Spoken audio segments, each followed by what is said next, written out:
Olá! Na aula de hoje nós falaremos sobre o modernismo em Portugal. As primeiras manifestações modernistas começaram a surgir no período compreendido entre as duas grandes guerras mundiais. Um período muito significativo, marcado por várias transformações, não só em Portugal, mas em toda a Europa. E para começarmos, vejamos o marco inicial do modernismo em Portugal. Didaticamente, o modernismo português tem início em 1915, com o lançamento do primeiro número da revista Orfeu, revista que, inspirada nos movimentos da vanguarda europeia, desejava romper com o convencionalismo, com as idealizações e chocar a sociedade da época. Vários artistas participaram do lançamento desse primeiro número.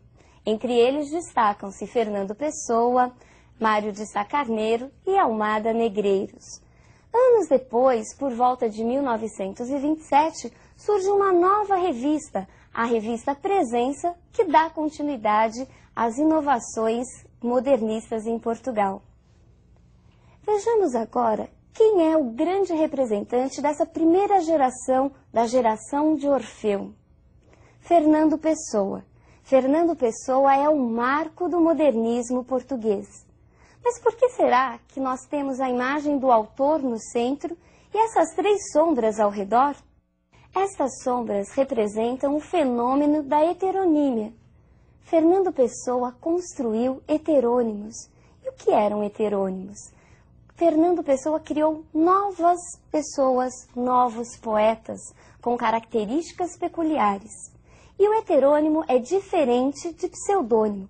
Pseudônimo é muito mais simples, é apenas a utilização de um outro nome, mas pelo mesmo poeta. Já heterônimo é uma outra pessoa.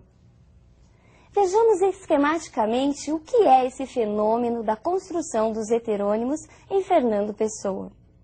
A produção literária de Fernando Pessoa divide-se em dois grandes blocos. A produção do ortônimo, ou seja, Fernando Pessoa ele mesmo, e a sua produção a partir dos heterônimos, entre os quais se destacam Alberto Caeiro, Ricardo Reis e Álvaro de Campos. Existiram outros heterônimos ou semi-heterônimos, mas que aos poucos foram abandonados por Pessoa. Ele diz que desde a infância essa tendência em se multiplicar, em se desmembrar em vários outros, sempre o acompanhou. Vejamos agora o que o próprio Fernando Pessoa diz a esse respeito. Multipliquei-me para me sentir. Para me sentir, precisei sentir tudo. Transbordei-me, não fiz senão extravasar-me. Os heterônimos de Fernando Pessoa apresentavam biografia, características físicas, características de personalidade, data de nascimento, local de nascimento, eram realmente outras pessoas. Vejamos a imagem do seu primeiro grande heterônimo. Alberto Caeiro nasceu em 1889 e morreu tuberculoso em 1915. Era um homem simples do campo. Sua estatura era mediana, loiro, de olhos azuis, era órfão e estudou pouco, só apenas as primeiras séries. Os textos de Alberto Caeiro são marcados pela simplicidade. Ele era um poeta do campo. Seus temas, basicamente, se resumiam à vida simples do campo, ao contato com a natureza. Alberto Caeiro recusava qualquer interpretação filosófica da vida. Ele pensava com os sentidos. Vejamos as características de Alberto Caeiro num fragmento dos seus próprios textos. Sou um guardador de rebanhos, o rebanho é os meus pensamentos, e os meus pensamentos são todos sensações. Penso com os olhos e com os ouvidos, e com as mãos e os pés, e com o nariz e a boca. Pensar uma flor é vê-la e cheirá-la, e comer um fruto é saber-lhe o sentido. Por isso, quando num dia de calor me sinto triste de gozá-lo tanto, e me deito ao comprido na erva, e fecho os olhos quentes, sinto todo o meu corpo deitado na realidade, sei a verdade e sou feliz. Vejamos agora a imagem do próximo heterônimo de Fernando Pessoa. Ricardo Reis nasceu em 1887 na cidade do Porto e era médico. Era baixo, forte, moreno, um monarquista de formação. Os textos de Ricardo Reis se caracterizam pela linguagem rebuscada, pela erudição. Ricardo Reis aproveitava ao máximo a mitologia greco-latina, os poetas clássicos do passado. Um tema muito frequente em seus textos é a filosofia horaciana do carpe diem, do aproveitar o momento. Ricardo Reis tinha consciência da brevidade da vida, o que muitas vezes dava um tom meio pessimista em seus textos. Vejamos um exemplo de um texto de Ricardo Reis. Vem sentar-te comigo, Lídia, à beira do rio. Sossegadamente fitemos o seu curso e aprendamos que a vida passa, e não estamos de mãos enlaçadas. Enlacemos as mãos. Depois pensemos, crianças adultas, que a vida passa e não fica, nada deixa e nunca regressa. Vai para um mar muito longe, para o pé do fado, mais longe que os deuses.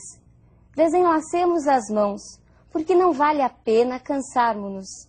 Quer gozemos, quer não gozemos, passamos como um rio.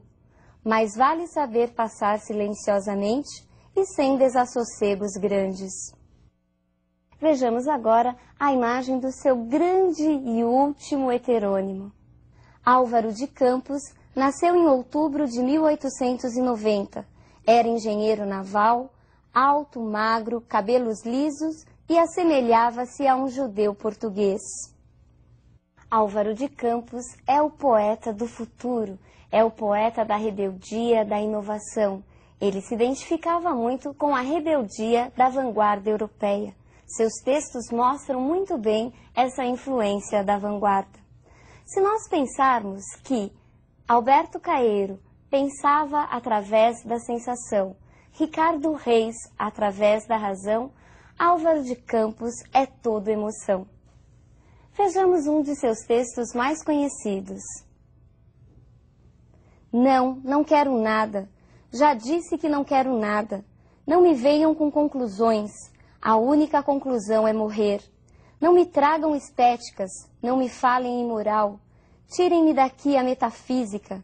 Não me apregoem sistemas completos. Não me enfileirem conquistas.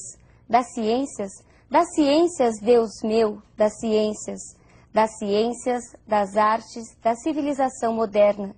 Que mal fiz eu aos deuses todos? Se tem a verdade, guardem-na.